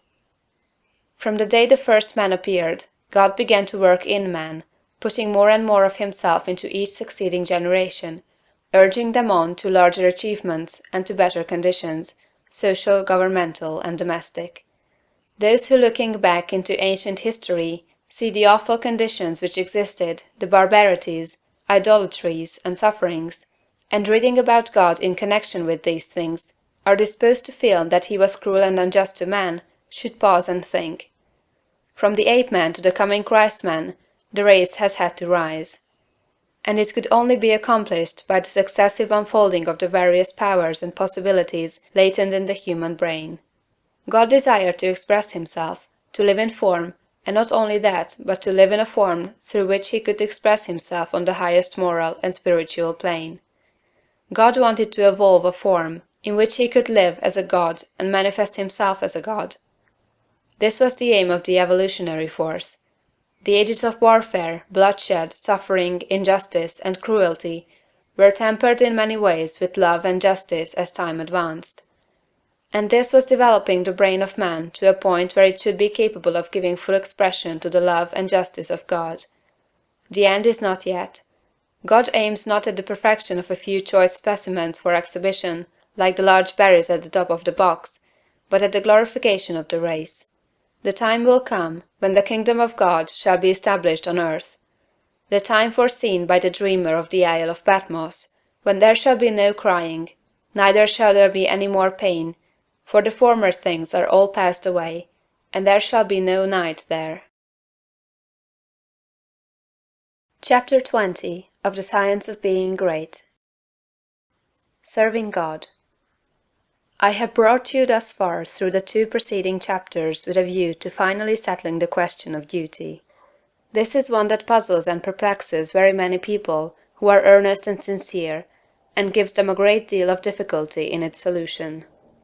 When they start out to make something of themselves and to practice the science of being great, they find themselves necessarily compelled to rearrange many of their relationships. There are friends who perhaps must be alienated. There are relatives who misunderstand and who feel that they are in some way being slighted. The really great man is often considered selfish by a large circle of people who are connected with him and who feel that he might bestow upon them more benefits than he does. The question at the outset is it my duty to make the most of myself regardless of everything else? Or shall I wait until I can do so without any friction or without causing loss to anyone? This is the question of duty to self versus duty to others. One's duty to the world has been thoroughly discussed in the preceding pages, and I give some consideration now to the idea of duty to God. An immense number of people have a great deal of uncertainty, not to say anxiety, as to what they ought to do for God. The amount of work and service that is done for him in these United States in the way of church work and so on is enormous. An immense amount of human energy is expended in what is called serving God. I propose to consider briefly what serving God is, and how a man may serve God best, and I think I shall be able to make plain that the conventional idea as to what constitutes service to God is all wrong. When Moses went down into Egypt to bring out the Hebrews from bondage, his demand upon Pharaoh, in the name of the deity, was, "Let the people go, that they may serve me." He led them out into the wilderness, and there instituted a new form of worship, which has led many people to suppose that worship constitutes the service of God, although later God himself distinctly declared that he cared nothing for ceremonies, burnt offerings, or oblation, and the teaching of Jesus, if rightly understood, would do away with organized temple worship altogether. God does not lack anything that man may do for him with their hands or bodies or voices. St. Paul points out that man can do nothing for God does not need anything. The view of evolution that we have taken shows God seeking expression through man. Through all the successive ages in which his Spirit has urged man up to the height, God has gone on seeking expression. Every generation of man is more godlike than the preceding generation. Every generation of man demands more in the way of fine homes, pleasant surroundings, congenial work, rest, travel, and opportunity for study than the preceding generation. I have heard some short-sighted economists argue that the working people of today ought surely to be fully contented because their condition is so much better than that of the working man 200 years ago, who slept in a windowless hut on a floor covered with rushes in company with his pigs. If that man had all that he was able to use for the living of all the life he knew how to live, he was perfectly content, and if he had lack he was not contented. The man of today has a comfortable home and very many things, indeed, that were unknown a short period back in the past, and if he has all that he can use for the living of all the life he can imagine, he will be content. But he is not content. God has lifted the race so far that any common man can picture a better and more desirable life than he is able to live under existing conditions. And so long as this is true, so long as a man can think and clearly picture to himself a more desirable life, he will be discontented with the life he has to live, and rightly so. That discontent is the Spirit of God urging man to do more desirable conditions. It is God who seeks expression in the race. He works in us to will and to do. The only service you can render God is to give expression to what he is trying to give the world, through you. The only service you can render God is to make the very most of yourself in order that God may live in you to the utmost of your possibilities. In a former work of this series, The Science of Getting Rich, I refer to the little boy at the piano, the music in whose soul could not find expression through his untrained hands. This is a good illustration of the way the Spirit of God is over, about, around, and in all of us, seeking to do great things with us, so soon as we will train our hands and feet, our minds, brains, and bodies to do his service. Your first duty to God, to yourself, and to the world is to make yourself as great a personality in every way as you possibly can. And that, it seems to me, disposes of the question of duty. There are one or two other things that might be disposed of in closing this chapter. I have written of opportunity in a preceding chapter. I have said, in a general way, that it is within the power of every man to become great, just as in the science of getting rich, I declare that it is within the power of every man to become rich. But these sweeping generalizations need qualifying. There are men who have such materialistic minds that they are absolutely incapable of comprehending the philosophy set forth in these books. There is a great mass of men and women who have lived and worked until they are practically incapable of thought along these lines, and they cannot receive the message. Something may be done for them by demonstration, that is, by living the life before them. But that is the only way they can be aroused. The world needs demonstration more than it needs teaching. For this mass of people, our duty is to become as great in personality as possible in order that they may see and desire to do likewise. It is our duty to make ourselves great for their sakes, so that we may help prepare the world, that the next generation shall have better conditions for thought. One other point. I am frequently written to by people who wish to make something of themselves and to move out into the world, but who are hampered by home ties, having others more or less dependent upon them, whom they fear would suffer if left alone. In general, I advise such people to move out fearlessly, and to make the most of themselves. If there is a loss at home, it will be only temporary and apparent, for in a little while, if you follow the leading of spirit, you will be able to take better care of your dependents than you have ever done before. Chapter 21 of The Science of Being Great. A mental exercise.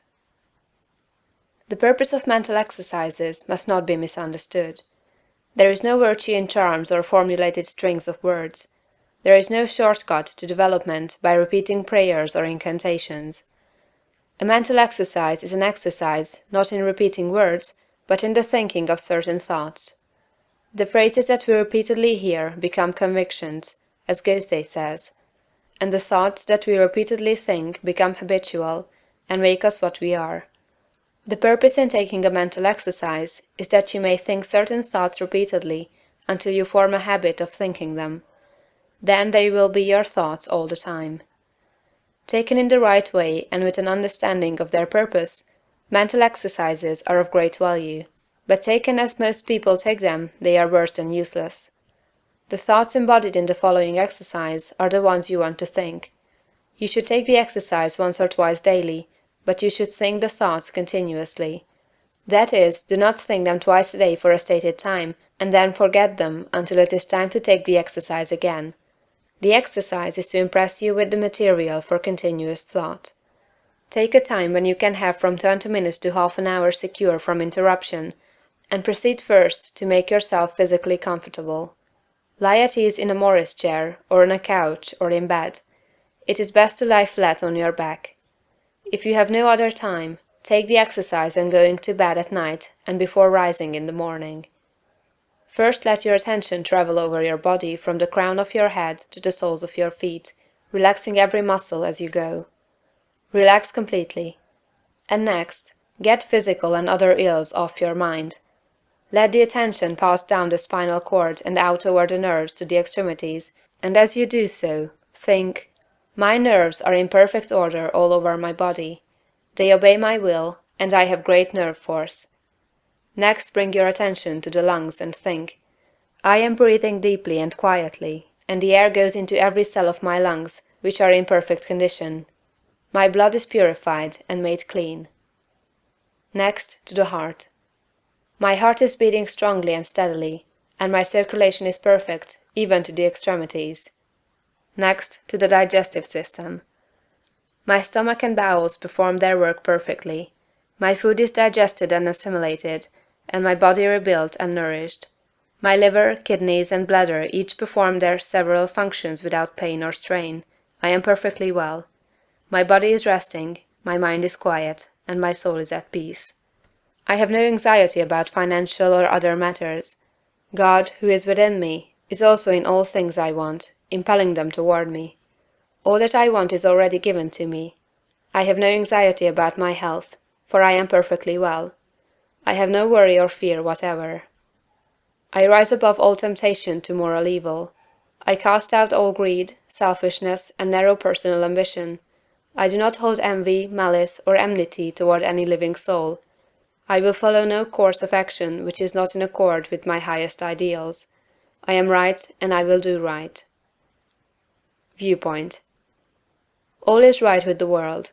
It is perfect and advancing to completion. I will contemplate the facts of social, political, and industrial life only from this high viewpoint. Behold, it is all very good. I will see all human beings, all my acquaintances, friends, neighbors, and the members of my own household in the same way. They are all good. Nothing is wrong with the universe. Nothing can be wrong but my own personal attitude, and henceforth I keep that right. My whole trust is in God. Consecration. I will obey my soul, and be true to that within me that is highest. I will search within for the pure idea of right in all things, and when I find it, I will express it in my outward life.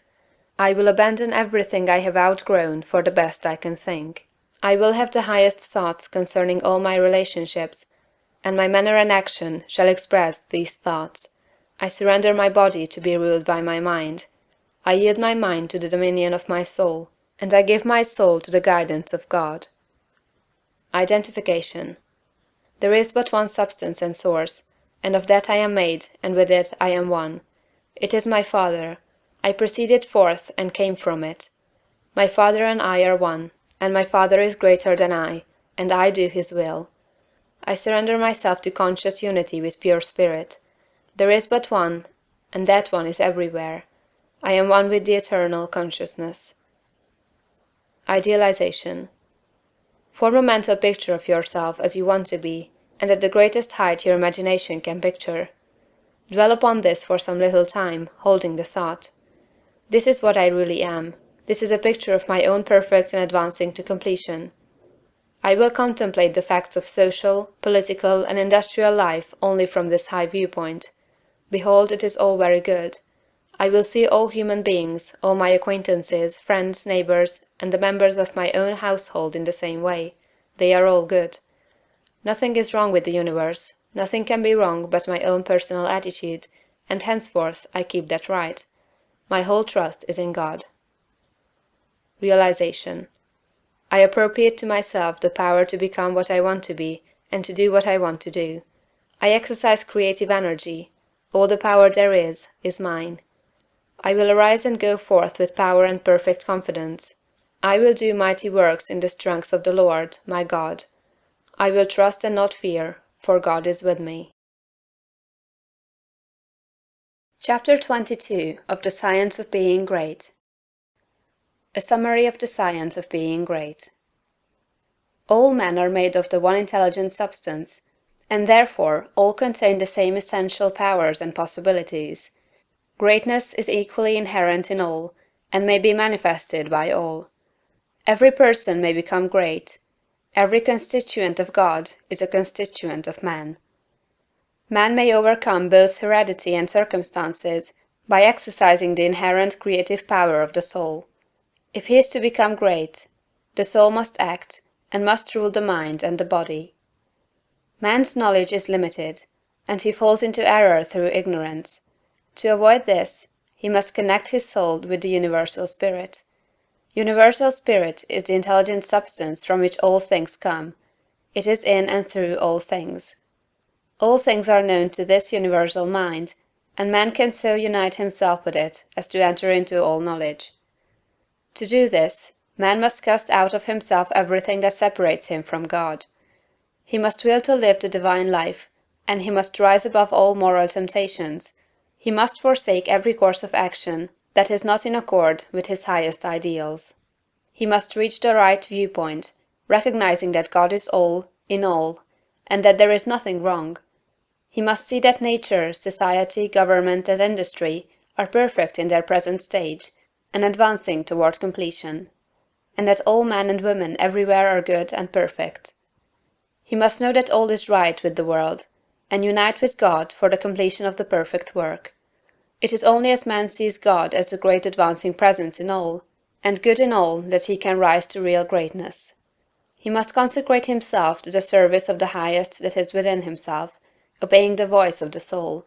There is an inner light in every man, that continuously impels him toward the highest, and he must be guided by this light if he would become great. He must recognize the fact that he is one with the Father, and continuously affirm this unity for himself and for all others.